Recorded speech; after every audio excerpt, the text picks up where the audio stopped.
Yeah. So why don't we get started? We're recording this, so we will share this widely with our stakeholders. But I'm Laurie Ackman with PCI. Thank you all for joining us. This is our last lunch and learn for this calendar year, but we will be scheduling several more for next semester, starting at the end of January. But we're excited, as always, to host one of our close partners who works closely with Penn and PCI on a lot of our commercialization initiatives. Ajay Rayasam from Osage University Partners.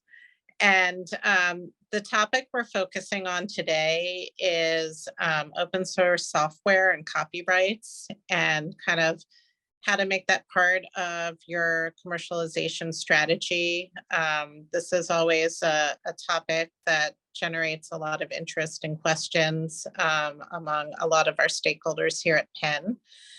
And I'll let you introduce yourself in more detail, but Jay brings a great background to the table, and Osage, for those who don't know, works very closely with early stage startups from universities and kind of university inventors to develop their ideas. So we're grateful to have them both here in Philadelphia and as a very close partner of ours. So I'll hand it over to you.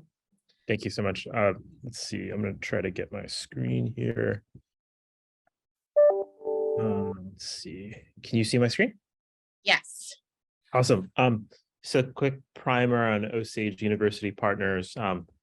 We're a venture capital firm that exclusively invests in university spinouts.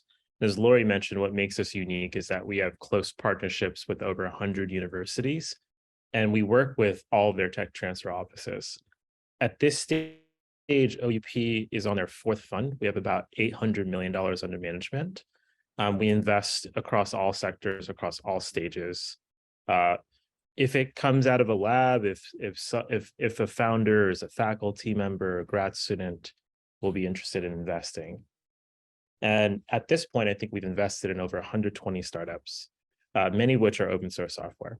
And so it's been a journey. We've been around since 2009. And so it's coincided with this massive explosion in open source software, and I'm happy to talk about it. About my background, so I'm an associate on the technology side. I work in specifically the technology, software, and physical sciences section of OUP. I spent 5 years in an early stage software company that was commercializing a method to replicate virtual environments. So this is almost like pre-cloud era where it was really difficult to create staging environments for, if you ran anything on Windows or VMware, it was almost impossible to create a staging environment. And so we found a way to do it in less than 10 minutes. And so I helped them scale from zero to a few $1 million in revenue. From there, I transitioned to a master's degree at MIT. It was more of an applied engineering role where I took classes from machine learning to biotech and otherwise. While there, I transitioned to venture capital, secured an internship at the Engine, which is MIT's venture capital firm, InnoSpark, and $100 million AI fund in Boston, and now OUP. So it was a natural transition for me to go from grad school, where most of my friends were researchers and always asking me questions about how to commercialize their ideas, to now my role at OUP. It's the best part of my job. And I'm really excited to talk about this topic, and feel free to ask questions as we go. My goal is to give like a high-level overview of the history of open source software, what's been done, especially in the university ecosystem, how to transition the concept to a commercial idea, so a startup. And, if there are questions that I can answer, I'm happy to follow up.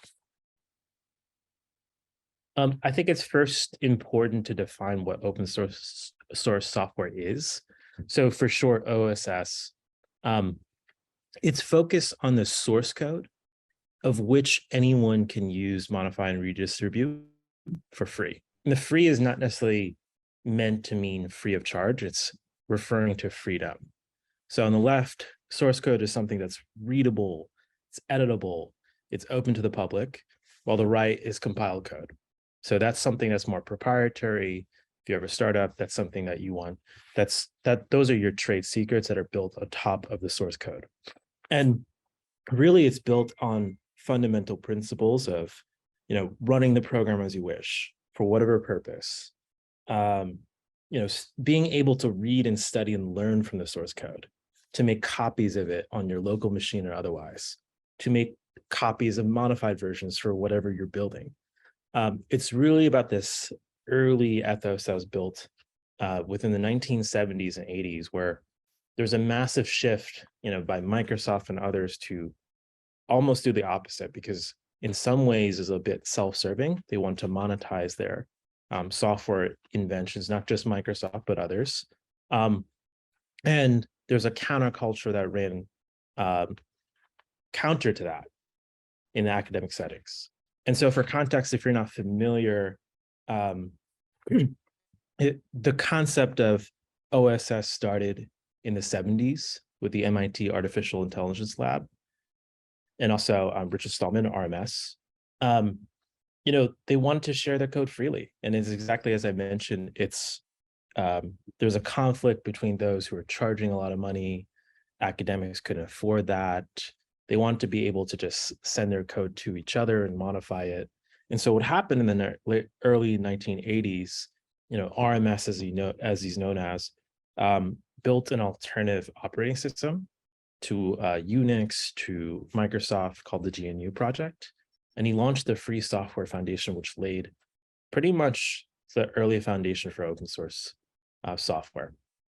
And so that culminated at the end of the decade with the release of the general public license, creating the copyleft concept, which basically means that the source code is open and you can make copies of it and you can modify for free. And so it was an end around of the proprietary license movement. And so that really coincided with a shift in ideas. In 1991, Linus Torvalds, had a blog post and talked about Linux. And so that really started the early movements of open source software, and not just in the academic setting, but across the world.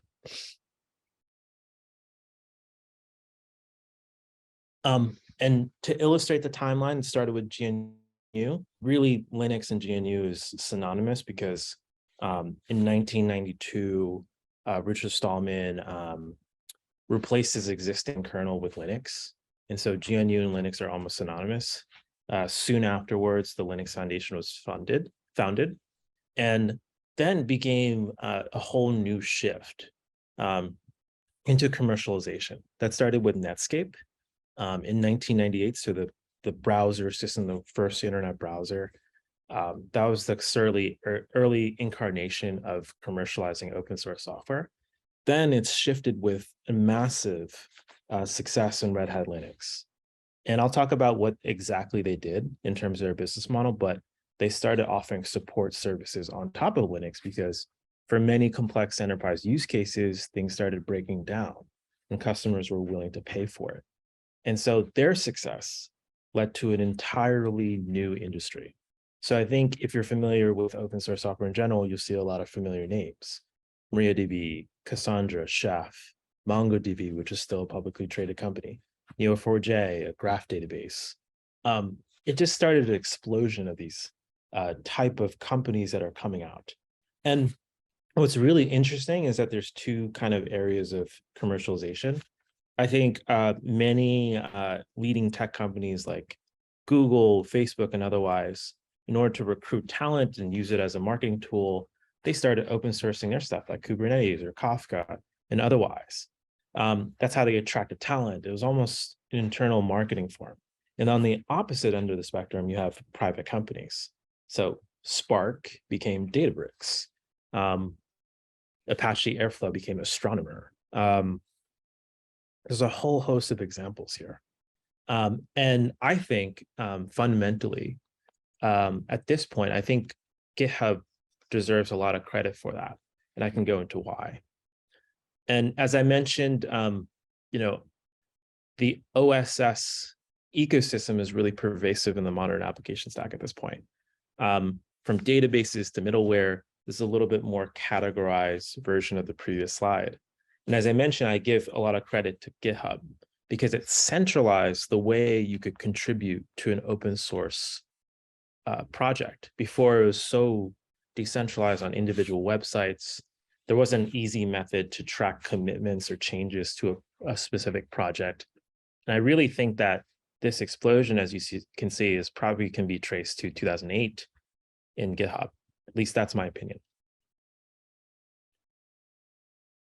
Now, I'm working on this title. I'm trying to figure this out, but we'll call it Uni OSS for now, or University Open Source Software. I believe that the universities, especially going back from GNU and otherwise, have had an outsized impact on open source software.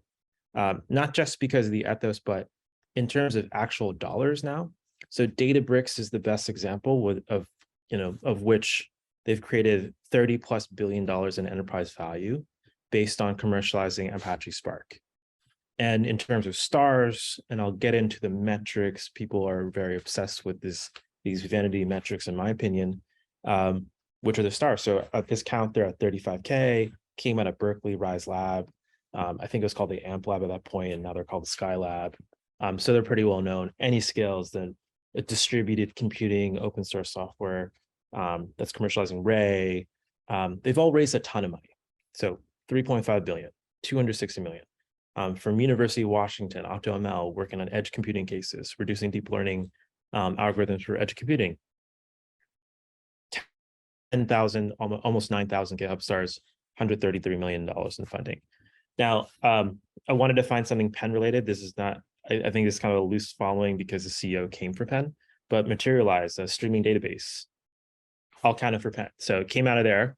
$600 million post-money valuation, 4.7K stars. It's probably one of the hottest companies out there in less than 3 years. And so there's a lot of impact, and there's a lot of attention because of the Databricks of the world in the space.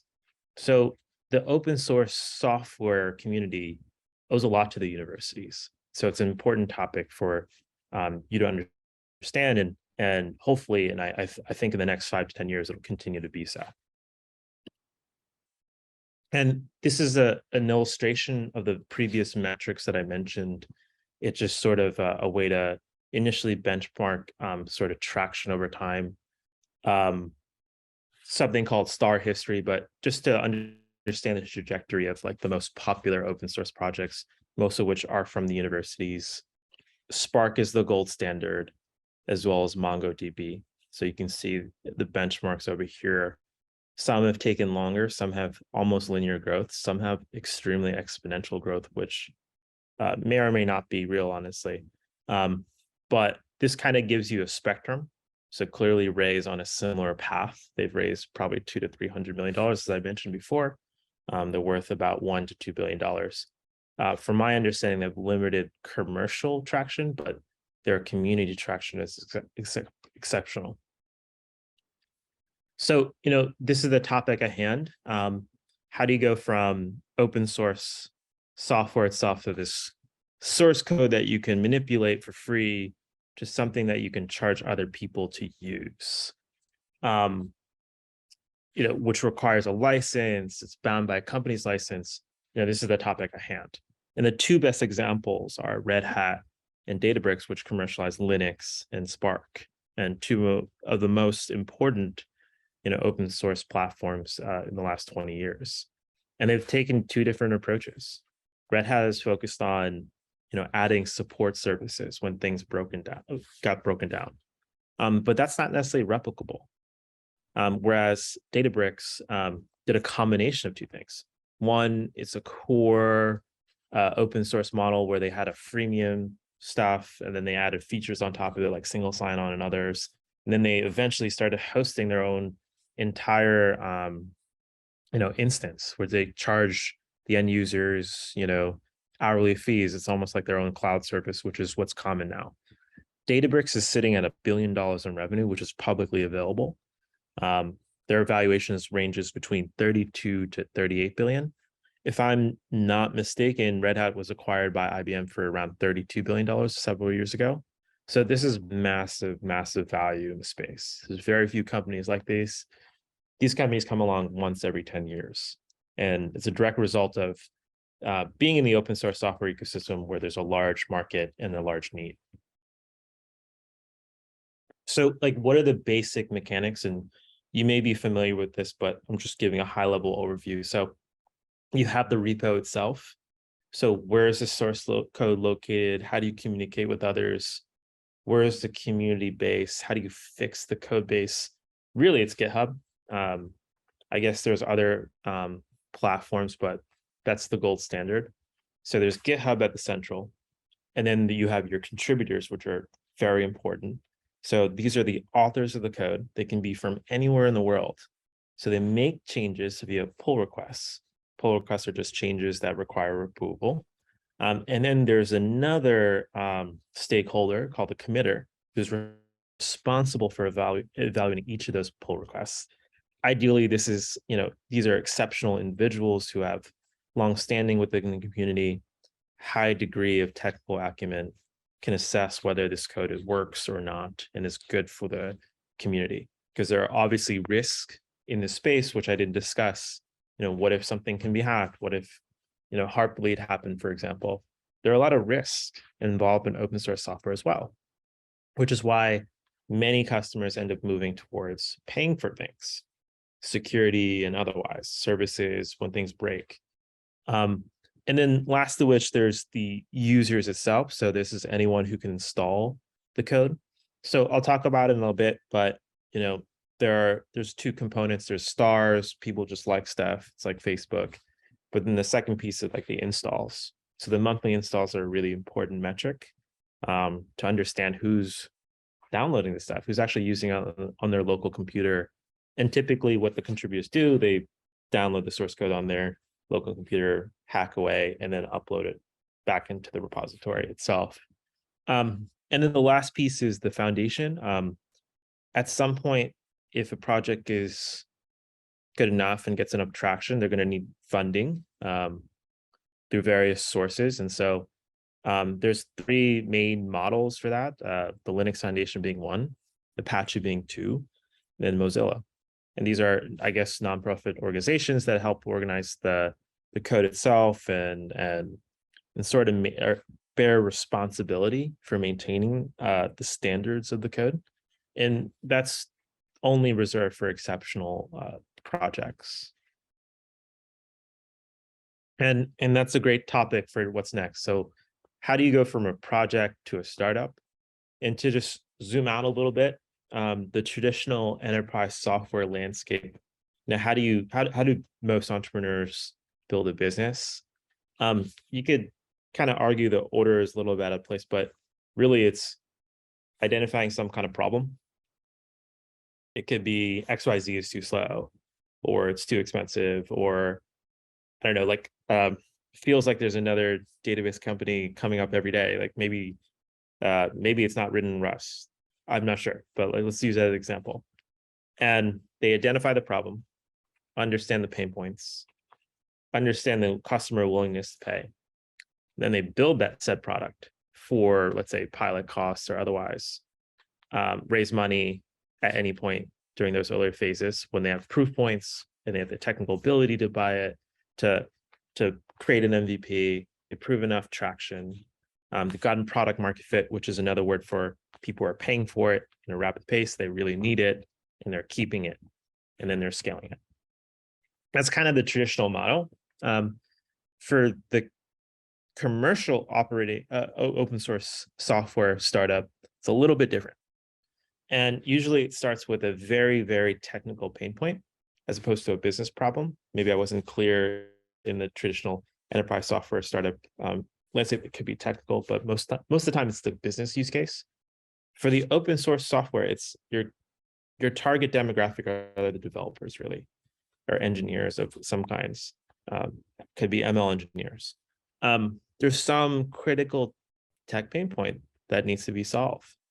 And then what happens is you develop this specific community of developers. It could be 10, 20, 100, whatever it is. Obviously, the bigger, the more impressive, but it's really like the leading experts in this space all together to work on this project. All 10x type engineers come together to build the best open source code for whatever problem they're trying to solve. Eventually, some make it through the initial hurdles. So there's limitations. Some of these open source communities could be run by 2 people, could be run by 10 people. Many of them have full-time jobs or they're researchers. It just gets to the point where it's not really sustainable. And, service feature requests are just going out the roof. They need to start defining those customer needs. They see patterns within that kind of space. And then the company's officially launched. It's already sort of already launched before that. You have so many proof points, but really what I'm trying to say is that there's a delay between focusing on achieving sort of initial revenue. What you're really focused on is establishing a community, identifying problems, and then building out an easy way and mechanism to find a repeatable business problem.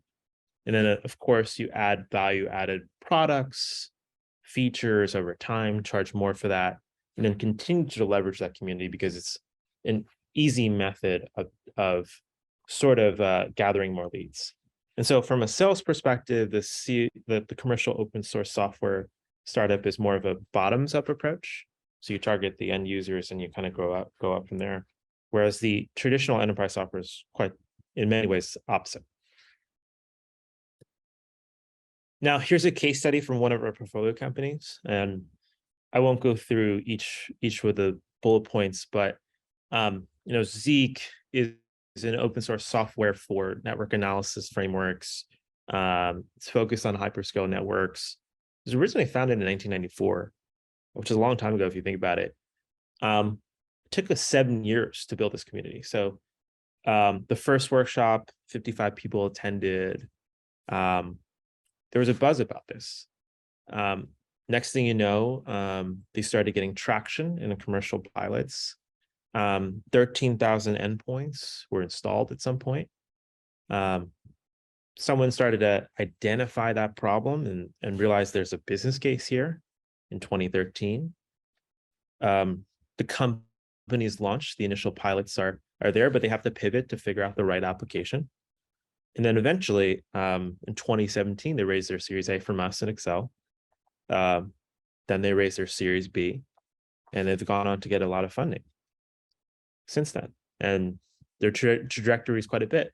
And I think when you look at this, from the acknowledging the initial technology pain point to actually launching a company is 10 years. That's not uncommon. It takes a much longer time horizon for the communities to develop. And actually, it's a pretty interesting juxtaposition because of the increased intention in today's world, some of these communities need more time to develop, and it's a little bit of rush. So it's a catch-22. But in general, in my opinion, and what's been happening, to develop a really strong community takes a lot of time, and so it's a much different framework. And so investors have to think this way, and you also have to think that way in terms of the long run. You want to build an enduring company, then it has to have an enduring base and foundation, especially in open source software. Now, I think this is like the key kind of element here. How do you know what you have is special or worthy of investment? So if we go back to the previous few slides here, where do you get funding? I think nowadays it's pretty early, but traditionally it was around the launch company phase.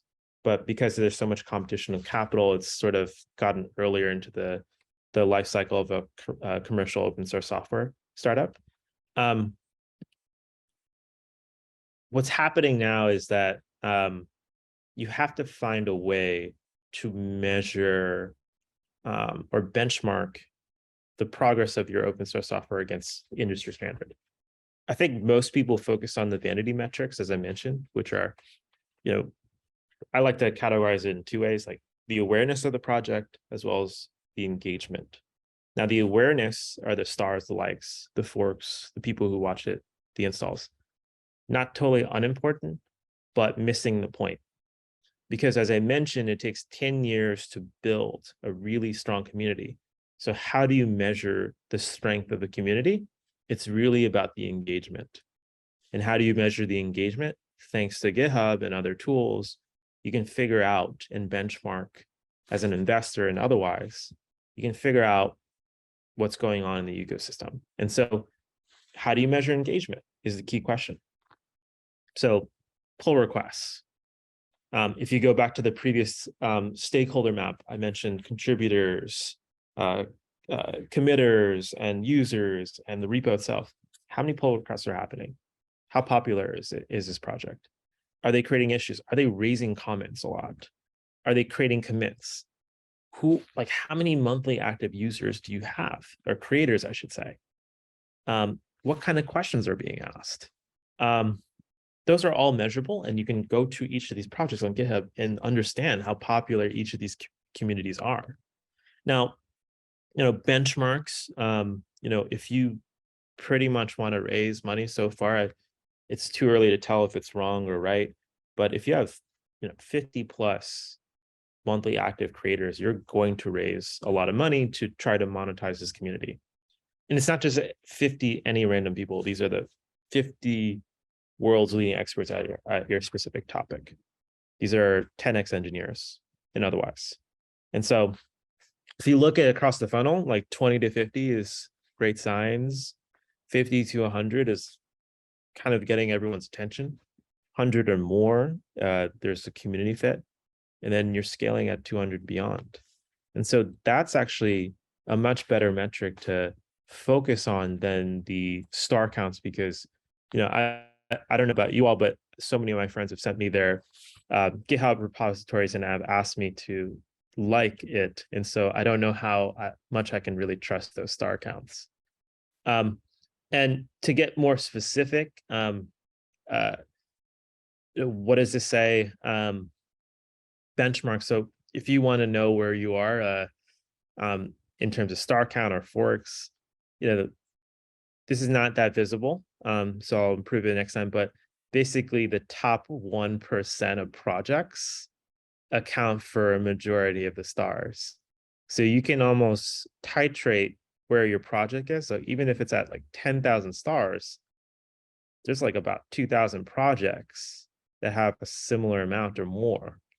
And so to be truly exceptional, it's really the metrics there have to kind of exceed both of these amounts. And there's a lot to it. But as I mentioned, if you focus on the right metrics, maybe not this, but rather this, which is the active creators or monthly active users that contribute to your community, you could actually, focus on what matters and then also raise money to support your project from the right investor. So think of these inflection points. So at 50, that's a $20 to $40 million round, the green dots. Same here. And so this is the kind of like the zone of inflection, I would say. Or here, Anyscale, which is Ray, Berkeley spin out from Jan Stoika, his second, major spin out. They reached 200 plus, and now they've raised $40 to $100 million. They've raised another $100 million. This is back in 2021. And so you can see and track those metrics. There's not too many projects that have higher quality creators that are contributing consistently to an open source project. And the intent is that this will lead to massive commercial opportunities as a result. Now, how do you monetize all of that? How do you monetize community? Because at some point, you can't run a free service for 10 years and take investor dollars.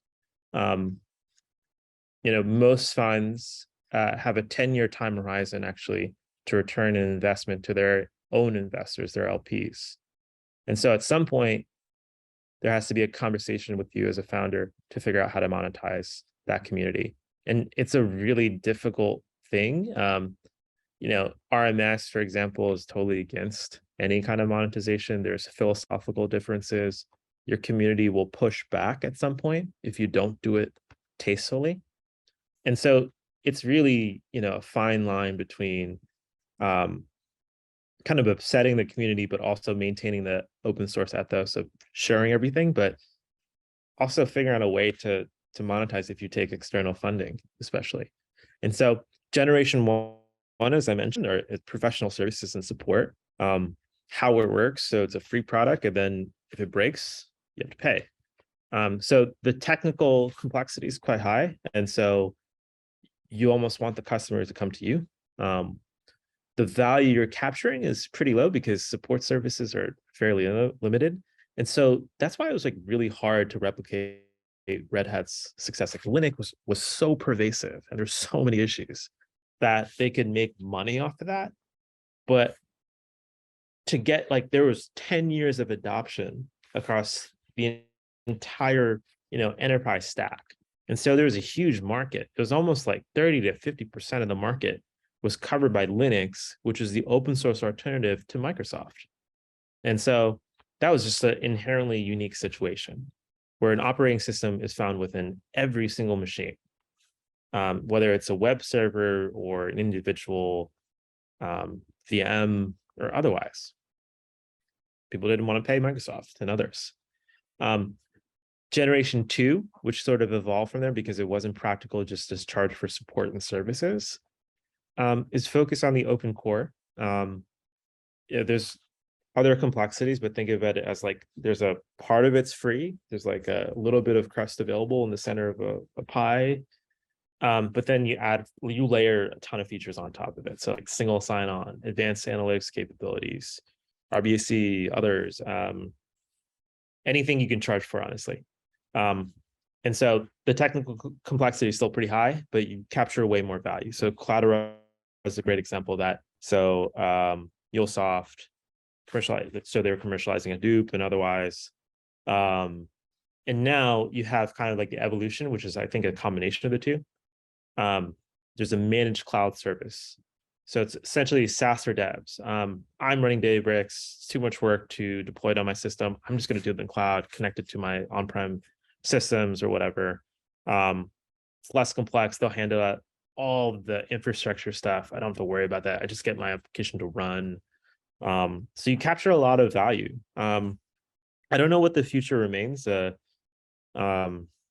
assumes that the cloud is the right way to go, but some companies prefer a hybrid approach. And so maybe there's also security challenges with putting everything in the cloud and trying to keep track of it. This is the direction that most open source companies are going. And so we'll see. Now the sales process, want to quickly discuss that. So we talked about monetizing it. What are the different business models? And this is just a primer of the bottoms up versus top down. Traditional software, you talk directly to CIOs, you just do cold outreach or otherwise. And then you create leads, meetings, demo pilot, straightforward. So I mentioned the community approach is bottoms up. So it takes a long time to develop a community. Someone wants to purchase it. Someone wants a managed service or some additional features. Great. Take the meeting, get the commercial offer, close. Okay. That works to a certain point, but usually the deal sizes, meaning the average account, the money you can charge is not that much. And so over time, you have to grow those accounts. And eventually you will have to do a top-down approach if you want $1 million plus account.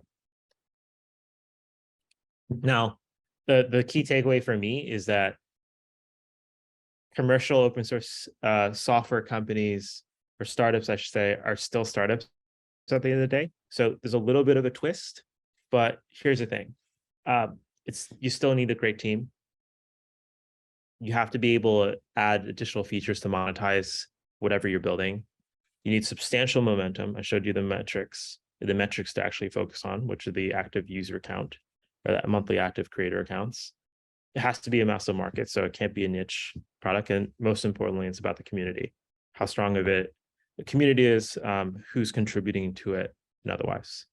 And that's kind of all I had prepared. I think I'm hopefully that was a good primer, and I'm happy to take questions.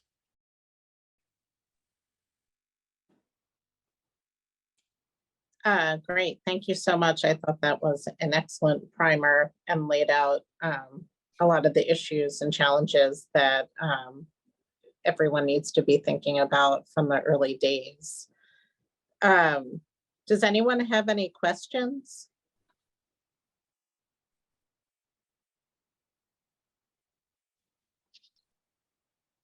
Yes.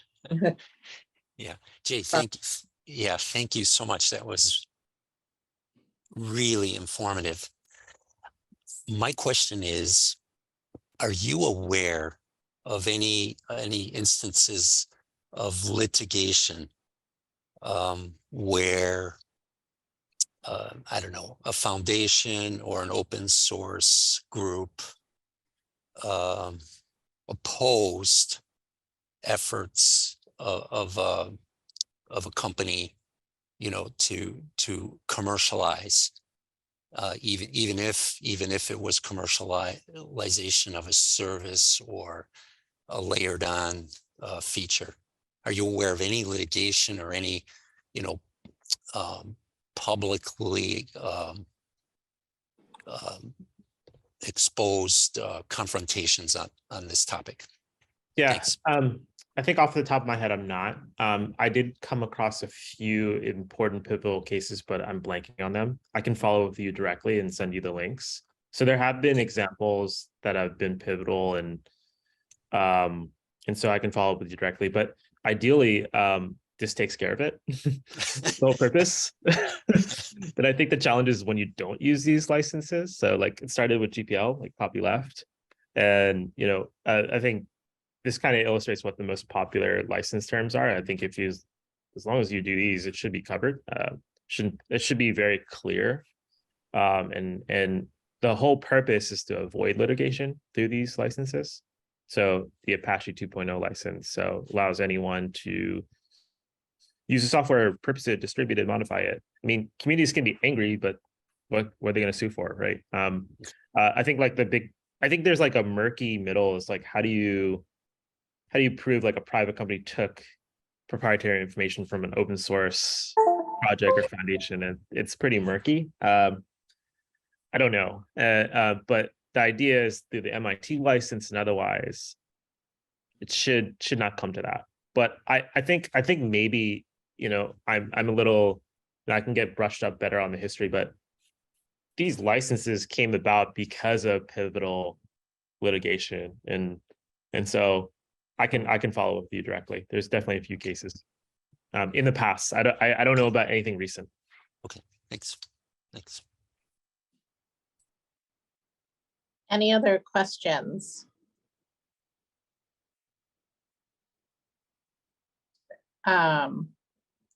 Okay, well, if not, thank you so much for your time. That was amazing, and we will circulate the materials to everyone who registered. And one thing even though they're not questions today, here's my email address. Feel free to email me at any point. And if you're working on an open source project, please feel free to reach out. This is an area of interest. I really want to coin this term of Uni OSS.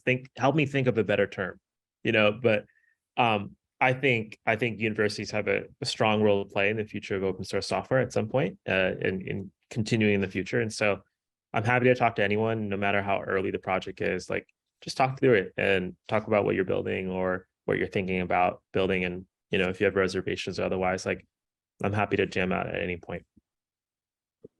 Thank you so much.